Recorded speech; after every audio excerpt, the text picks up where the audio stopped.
Hey guys, welcome to the gun shop, and today we're going to be having a look at this, the ATA SP Supersport.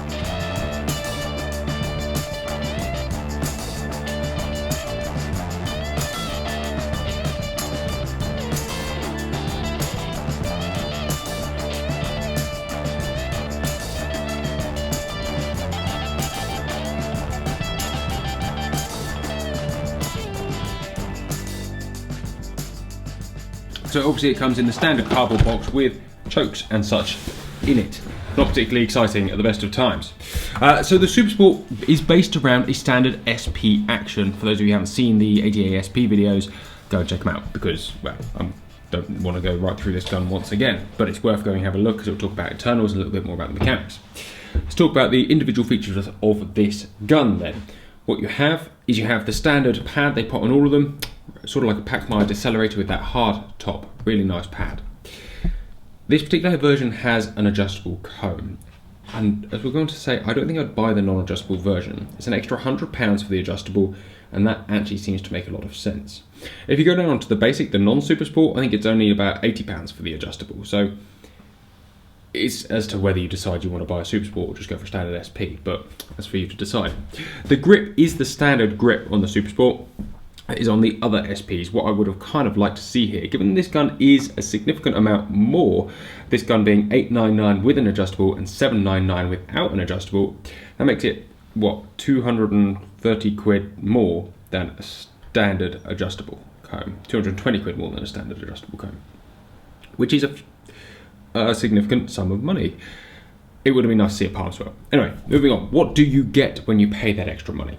Well, it starts with the action. Internally, it is the same. You have a slightly different finish and slightly different engraving with Supersport put down there. If we put the fore end off, the barrels is where a significant amount of change has taken place. That change is this. You have the wide rib mixed with vented mid ribs, and it comes with a set of 5 extended chokes, and they are a hell of an extension. They really are. All the chokes come notched on the outside, so 3 is half, 4 is quarter, 2 is 3/4, the same systems everyone else uses, and they are extremely protrudery. So when I first picked this gun up, it didn't have chokes in. But something that certainly interested me, seeing as I had this and an adjustable standard SP right next to each other when I got it out the box, was the fact that you lose just quite a bit of weight with that venting. Just enough weight to make the balance really rather tasty. So I took it out of the box and thought, actually, you know what? That's really nice. You can always tell when a gun is sort of very balancing the extremes because it's so fussy as to where it balances over this hinge pin here. You know, 1mm here or there, and it's balancing forward or back. You pick up something like a Browning Pro Sport, you've got a huge amount of mid-end weight, and actually you can put your sort of finger anywhere within a 1/4 inch, a sort of, well, an 1/8 of an inch either side of the actual true balance point, and it will kind of just sit there chilled out. But no, it really, really impressed me. So I was there playing around with it in the gun room going, this actually is a hell of a gun. That adjustable comb hardware brings the weight back, but you also lost weight out of the barrels. Yeah, that's really nice. That deep fore end suddenly kind of doesn't matter so much. As much as I think it's particularly ugly, it kind of is a good hand filler. There's a lot about it I liked if they put a palm swell on and just made it feel like this. Unfortunately then, where it is a multi-choke and they do give you these large extended chokes, that throws the balance quite far forward, as we'll see now. So suddenly, instead of being over the hinge pin, we're about 3/4 in front of the hinge pin. That's a true inch. Yeah, somewhere between 3/4 of an inch, I say, but it is so fussy. And that kind of then turned me off a little bit. Because obviously to counteract that, you're going to have to end up putting about 5 ounces in the stock, which is going to turn this gun, which is already a little heavier than your standard one overall, into quite a machine. Not that that's going to be a bad thing. I think certainly to be better, what I'd like is to see these vented mid-ribs with internal chokes, potentially something like T titaniums to really shed a lot of weight. But even just reducing these back to an internal is going to bring that weight a little further back. Still in need of a little rebalance there. So there you go. Apart from that, it's pretty much just a standard ATA.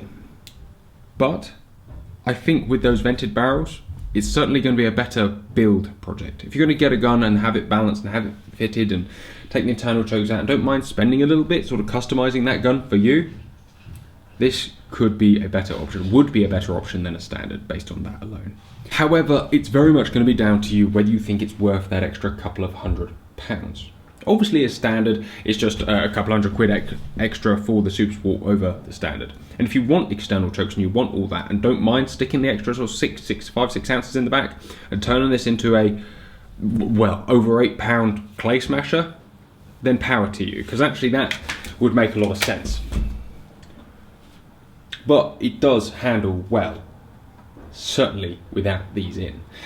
And I gotta say, for me, if I was buying into this sort of Turkish market and I was going into the ATA stable and I had to have an ATA, this would be the one I'd have.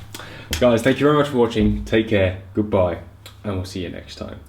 As much as I'd really like to take this gun, invest a couple of days and turn it into what it really should be, I'm not sure I can bring myself to do it to a brand new gun like this. We'll wait for our first second-hand one to come in, and then we'll show the ATA what they should have built. Guys, thank you very much for watching. Take care, goodbye, I'll see you next time.